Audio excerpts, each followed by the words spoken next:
What are you still doing here, old man? I'm gonna fuck you up.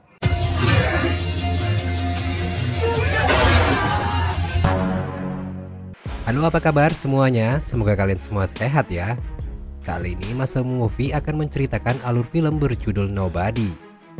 Film ini menceritakan pria yang menemukan hidupnya berubah ketika kawanan pencuri masuk ke rumahnya. Saat mencoba memberi pelajaran kepada para pencuri, dia justru harus berhadapan dengan bos mafia Rusia. Oke, tidak usah panjang kali lebar bagaimana alur ceritanya, mari kita saksikan sampai selesai.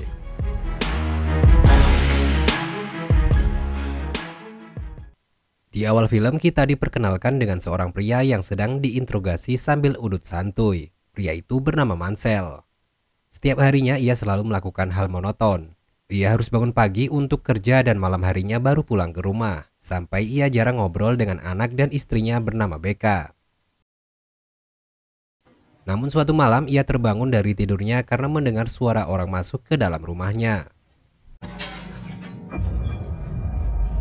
Saat itu Mansell mencoba akan menelepon bantuan, namun kawanan pencuri itu langsung menodongkan pistol ke arah Mansell sambil meminta uang.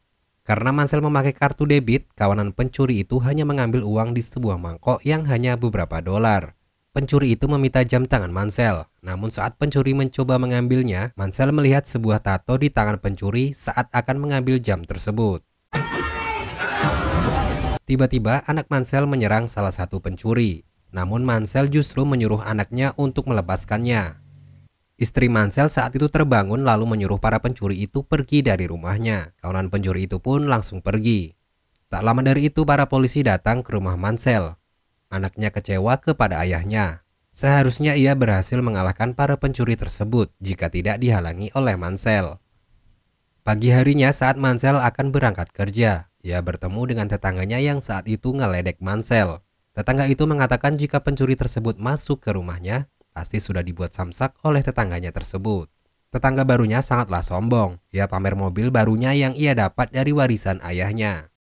Mansell saat itu bekerja di pabrik fabrikasi logam milik ayah mertuanya.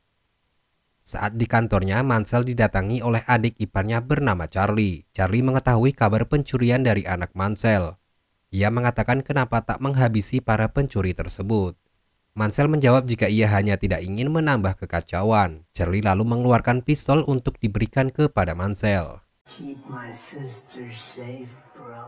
Tak lama dari itu Mansell bertemu dengan ayah mertuanya bernama Eddie yang membahas jika pabrik itu akan dibeli oleh Mansell. Namun saat itu ia tidak fokus kerja, ia pun memutuskan menghubungi saudaranya bernama Harry melalui radio yang tersembunyi. Harry juga mengetahui kejadian pencurian yang menimpanya tadi malam. So tell me about last night. Word travels fast, huh? Mansell pun menceritakannya jika para penjahat tersebut membawa pistol yang kosong. Ia juga mengatakan jika pencuri hanya mengambil beberapa dolar milik Mansell. Harry menasihati Mansell untuk tidak balas dendam atas kejadian tersebut. Mansell yang saat itu baru saja pulang ke rumah, tiba-tiba putrinya rewel karena kehilangan gelang kucingnya. Putrinya mengatakan jika gelang kucing itu diletakkan di sebuah mangkok. Tempat itu juga berisi uang namun sudah diambil oleh pencuri. Mansell pun terdiam lalu masuk ke dalam kamarnya. Singkat cerita, Mansell mengunjungi ayahnya bernama David di sebuah panti jompo. Saat ayahnya tertidur, ia mengambil sebuah kotak dari lemari ayahnya. Kotak tersebut berisi senjata dan sebuah lencana FBI milik ayahnya beserta uang. Mansell mengatakan kepada ayahnya jika ada yang harus diselesaikan. Ayahnya menjawab agar lebih cepat lebih baik. Film berlanjut, Mansell melacak para pencuri. Saat itu ia langsung pergi dan mendatangi studio tato untuk mencari jejak pencuri. Ia pun mengeluarkan lencana FBI milik ayahnya. Namun ia justru ditertawai oleh pria bertopi yang berada di tempat itu. Pria itu mengatakan jika rencananya sudah kadaluarsa 20 tahun yang lalu. Pemilik studio tato itu juga tak mempercayainya jika ia adalah FBI.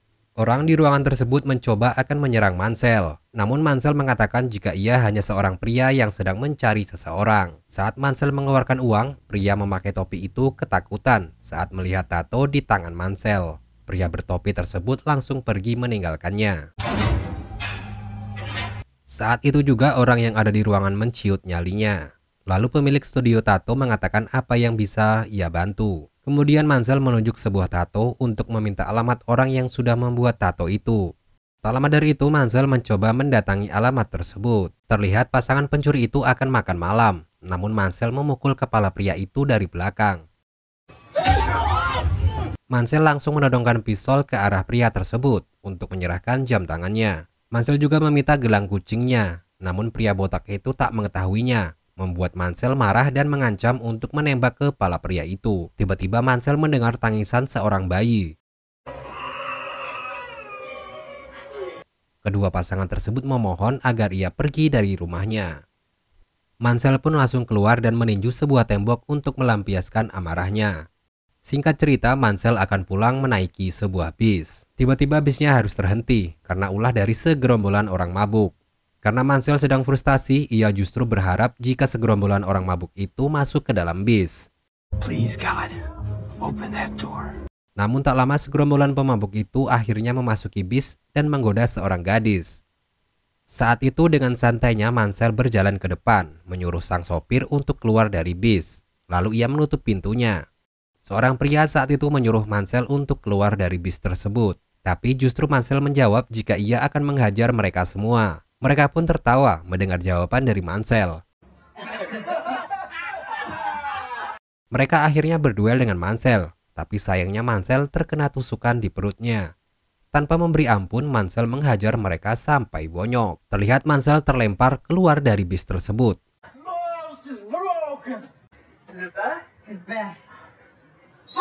Karena belum puas menghajar mereka, Mansell masuk lagi ke dalam bis, lalu menyuruh sang gadis keluar. Mansell langsung mengambil pisau kemudian menghajar mereka lagi. Terlihat dari mereka ada yang mengambil pistol milik Mansell. Pemuda itu melepaskan tembakan, namun Mansell langsung memukul leher pemuda tersebut dengan besi. Karena pemuda tersebut tak bisa bernapas, Mansell mengambil sedotan lalu menancapkan ke leher pemuda itu. Mansell keluar dan meminta maaf kepada sopir bis karena sudah membuat kekacauan. Ia pun pergi dengan santainya, seolah tak berdosa. Saat sampai di rumah, ia menyapa istrinya yang saat itu tidak bisa tidur. Sang istri lalu membersihkan badan Mansell yang penuh dengan luka. Mansell mengatakan jika kejadian babak belur tersebut mengingatkan masa lalu dirinya. Ia juga mengatakan merindukan istrinya. Karena sudah bertahun-tahun Mansell nggak pernah enak-enak lagi sama istrinya, guys.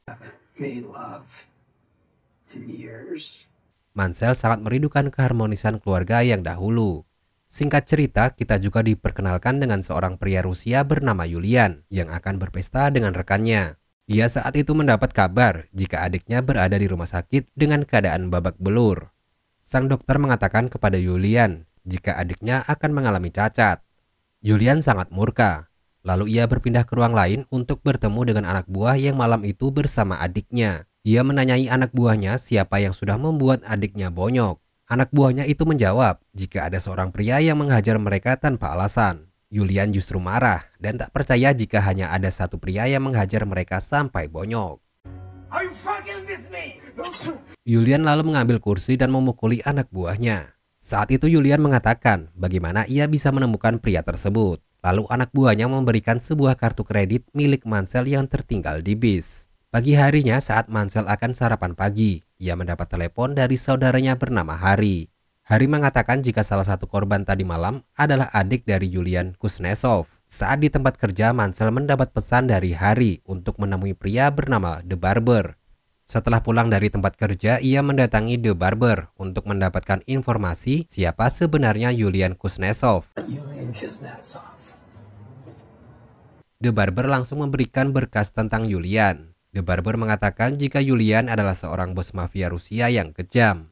Bos mafia itu juga mempunyai hobi mengoleksi lukisan senilai jutaan dolar. The Barber mengatakan jika Yulian menjabat sebagai pengawas OPSEC. Jadi OPSEC itu semacam dana pensiun dari seluruh gangster Rusia, guys. Di OPSEC terdapat uang tunai senilai ratusan juta dolar. Di sisi lain, Yulian menyewa hacker perempuan untuk mengetahui siapa pria yang sudah memukuli adiknya. Perempuan itu mengatakan jika ayah Mansell dimasukkan di panti jompo. Namun Yulian merasa kurang dengan informasi tersebut. Hacker itu lalu mencoba menghubungi seorang temannya di Pentagon. Terlihat pria botak itu kaget dia diancam untuk mencari tahu siapa sebenarnya Mansell. Lalu pria botak itu mengirimkan berkas kepada sang hacker. Isi berkas tersebut adalah para korban kebrutalan dari Mansell. Hacker itu langsung menyerahkan berkas ke Julian. Kemudian wanita itu mengatakan keluar dari pekerjaannya karena takut menjadi korban Mansell. Julian lalu menelepon anak buahnya untuk menemukan Mansell. Berpindah ke Mansell yang sedang makan malam. Tak lama setelah itu Mansell melihat sebuah mobil mendatangi rumahnya. Lalu ia mengamankan istri dan anaknya ke ruang bawah tanah. Mansell langsung memadamkan listrik rumahnya. Terlihat anak buah Julian masuk ke dalam rumah. Mansell berusaha melawan anak buah Julian dengan membunuhnya satu persatu. Tapi sayangnya Mansell berhasil dibawa oleh anak buah Julian bernama Pavel. Namun saat di bagasi mobil ia berhasil membuka borgolnya, lalu menyemprotkan alat pemadam yang membuat sopir hilang kendali dan menabrak tiang listrik. Mansell saat itu mengungkapkan kepada Pavel yang sedang sekarat jika ia adalah seorang pembunuh yang dipekerjakan oleh badan intelijen. Karena semua anak buah Julian tewas, akhirnya ia berjalan ke rumah untuk mengeluarkan istri dan anaknya dari ruang bawah tanah. Saat itu Mansell langsung menyuruh istrinya untuk membawa anaknya ke tempat yang aman. Lalu Mansell mengambil emas batangan yang ia simpan, lalu mengumpulkan anak buah Julian. Tak lama dari itu ia membakar rumahnya dan ia pun kabur dengan mencuri mobil tetangganya. Terlihat anak buah dari Julian mendatangi ayah Mansell di panti jompo. Namun saat anak buah Julian menodongkan pistolnya, ia justru ditembak dengan shotgun oleh David. Film berlanjut, Mansell datang ke pabrik untuk membeli perusahaan milik Eddie dengan membawa emas batangan yang ia bawa. Terlihat Mansell membuat jebakan mematikan di dalam pabrik yang sudah ia beli. Saat itu Harry menghubungi lewat radio dan mengatakan jika Mansell telah membuat kesalahan besar karena melawan mafia Rusia itu. Mansell menjawab jika ia tidak terima karena anak buah Julian sudah mendatangi rumahnya serta ayahnya. Mansell pun pergi mengendarai mobil ke perusahaan Opshak yang dilindungi oleh Julian. Mansell pun menghabisi para anak buah Julian dan membakar semua uang serta lukisan senilai jutaan dolar tersebut. Singkat cerita, ia mendatangi Julian. Saat anak buah Julian menodongkan pistolnya, ia membuka penutup meja dan di tangan satunya sudah ada bom yang siap ia ledakkan. Lalu Mansell mengatakan jika ia ingin menyudahi pertempuran dengan Julian. Mansell mengungkapkan sudah membakar semua yang dimiliki oleh Julian. Ia pun mengeluarkan uang yang terbakar di Opshak dan membuat Julian marah. Mansell merasa puas dengan apa yang telah ia lakukan tersebut karena Julian seharusnya tak mendatangkan anak buahnya ke rumahnya. Julian berdalih itu semua karena sudah membuat adiknya babak belur. Saat itu Mansell mengatakan jika Julian juga harus mengganti semua uang di Opshak. Mansell saat itu berjalan keluar dari tempat Julian dan tak ada yang berani mendekatinya karena ia membawa sebuah bom. Saat Mansell sudah berada di mobilnya, Julian dan anak buahnya langsung mengejar Mansell. Singkat cerita, Mansell diberondong tembakan oleh Julian dan anak buahnya. Ia pun tancap gas ke sebuah pabrik yang sudah ia pasangi jebakan mematikan. Saat akan masuk ke dalam pabrik, Mansell terkena tembakan, namun Mansell dibantu oleh Harry dengan menggunakan sniper. Tak lama dari itu, ayahnya juga membantu menembaki mafia Rusia itu. Akhirnya Mansell berhasil masuk ke dalam pabrik. Terlihat anak dan bapak pun kompak menembaki mafia tersebut. Kemudian Mansell mengaktifkan bom yang membuat Julian dan anak buahnya terlempar. Di sisi lain, anak buah Julian saat itu mencari Harry. Namun salah satu dari mereka menginjak granat buatan Mansell. Terlihat anak buah Julian itu mengejar Mansell masuk ke dalam ruangan. Saat itu Mansell menyalakan jebakan yang sudah ia buat yang menewaskan anak buah Julian. Semua mafia Rusia tewas mengenaskan karena jebakan Mansell. Terlihat mereka bertiga ditembaki Julian. Saat itu mereka bertiga kehabisan peluru. Lalu Mansell mengeluarkan bomnya dan menempelkan ke sebuah kaca anti peluru. Mansell berlari ke arah Julian yang sedang menembaki Mansell. Saat Mansell sudah dekat, ia melepaskan tali bomnya.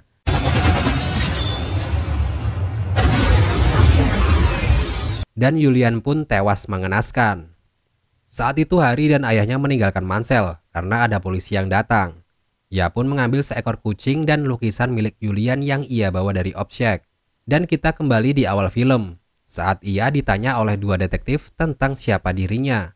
Mansell menjawab jika ia bukan siapa-siapa. Detektif itu mengatakan jika itu bukan jawaban, namun Mansell mengatakan jika itu adalah jawaban sebenarnya. Tak lama dari itu mereka berdua pun mendapat telepon. Yeah, what? Ia mengejutkan mereka berdua bahwa Mansell harus dibebaskan tanpa dakwaan. 3 bulan kemudian, Mansell yang akan berencana membeli sebuah rumah baru dengan istrinya. Seorang sales menerima telepon, lalu memberikan HP-nya kepada Mansell, yang menunjukkan bahwa pekerjaannya masih diperlukan. Di akhir film, Harry dan ayah Mansell mengemudi ke lokasi yang dirahasiakan di sebuah mobil van yang penuh dengan senjata. Dan film pun berakhir. Bagaimana menurut kalian filmnya? Jika kalian suka dengan cerita film ini, luangkan waktu untuk like, komen, dan juga subscribe channel ini ya guys. Dan aktifkan juga notifikasinya biar gak ketinggalan update alur filmnya. Terima kasih sudah menonton, mohon maaf bila banyak kesalahan. Sampai jumpa di video selanjutnya.